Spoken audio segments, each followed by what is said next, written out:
Hi everyone, I'm Jake Morrison. I did a video about 8 months ago where I talked about being diagnosed with emotionally unstable personality disorder, which is also known as borderline personality disorder by many people as well.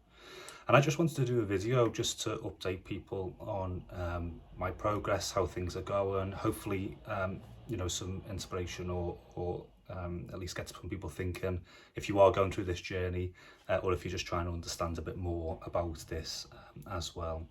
So 8 months ago when I did that video, I'd spent, well, all of my life experiencing issues around mental ill health. Lots of trauma, childhood trauma in the household, identity issues about sexuality and stuff like that as well, just about fitting in to the world and understanding why we're here and all the things that we probably ask ourselves anyway. But that what I was going through, and I'd spent about 3 years trying to engage with mental health professionals via the GP and others, and was just not really getting anywhere. I was on ineffective medication that really just wasn't helping me in the slightest. So as I turned 28 about 9 months ago, I just decided that enough was enough and I had to do something.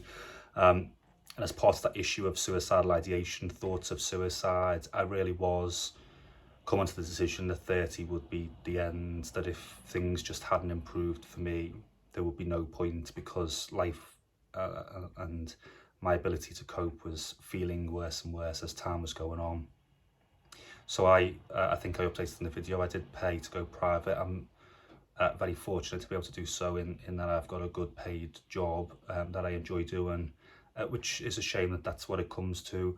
But that's what happened. I paid to go private and was able to get that diagnosis then. I'm on medication that at the time I think I was certainly saying it was just making everything feel very heavy and whatever, but it's been a huge help.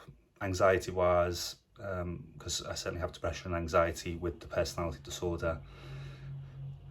Anxiety is absolutely fine. Still clearly get issues around worrying about things, but when I do, it's very short term, whereas previously it was taken over. I do still have really depressive episodes, particularly over weekend. As I stop focusing on work or try to unwind from work, should I say, on a Friday, it gets worse then as time goes on over that weekend until I'm back to work again. So I've tried to do things like cycling and other stuff, but certainly the bad weather that you may be able to see outside the window stops me from doing that at the moment. But I just definitely feel far more in control, because it's certainly not healthy to live without that support. And then since that video I said 8 months ago, I also became an MHFA instructor. So I deliver mental health first aid training, and I'm really proud that I've supported over 300 people now to become mental health first aiders, and I've just been so heartwarmed is probably not the right phrase, is it? But I am heartwarmed, if that's not even the right, whatever. I'm certainly pleased by the stories that I'm hearing back. So I do a follow-up about 2 months on, but also the initial feedback from people who say that their family life has really changed because now they feel more confident and comfortable in having these conversations with people. They know what to say. They're not scared of having that conversation. They know how to support people a little bit better now. And then 2 months on, certainly hearing about people who've spoken to people who have been suicidal and have been able to provide them with effective first aid support, clearly not longer term, but just really encouraged by that as well. And touch wood, things are going well with work, which we know helps our mental health as well. Having a secure job, something that you enjoy doing, where you're challenged but in control. Secure housing and stable income is what we need. It certainly helps contribute towards positive mental health as a protective factor there.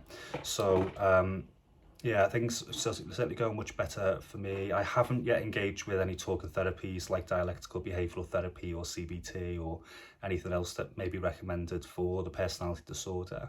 But that's partly the reason why I wanted to do this video. For me, the diagnosis was that. It was the diagnosis. I wanted to feel normal. I wanted to feel that all of the issues that I was experiencing were understandable. and that's certainly never ever how I felt. I felt so strange and out of place, and I was sick of going to meetings and constantly wishing I was them, wishing I was the other people that were in that meeting, because they seemed so stable and in control and knowing exactly what they're doing and slick and whatever, and was constantly comparing to other people, and haven't really as much felt the need to do so again, just since being on that regular medication, stuff that's really helpful there.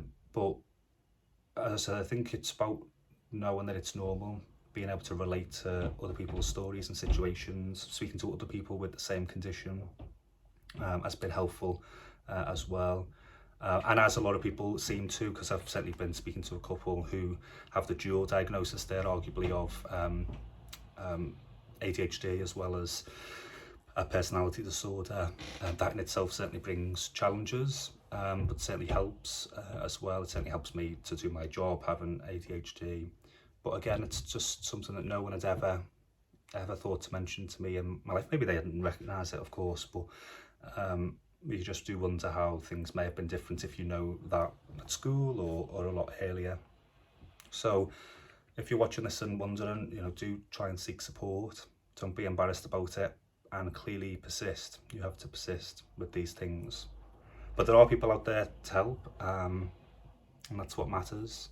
Certainly, as I will always do, champion the charity sector. I think that's really important as well. Join some peer support groups, or just look at Rethink Mental Illness and Mind's website. I know there's the Hub of Hope as well, which tells you what services are in your area.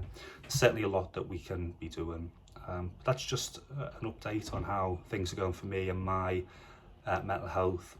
But really just to say, having in 2020 last year, having suicidal ideation at least every week, every weekend. When I said things were starting to unwind from work, to having it on less than a handful of occasions since my diagnosis last October, in itself is transformational. So not gone, not over and done with. Mental health is still an issue, but living with it rather than it leading my life, which is certainly how it felt previously. So hopefully this helps. Please do get in touch, comment, post any questions or whatever, and I'll see you around.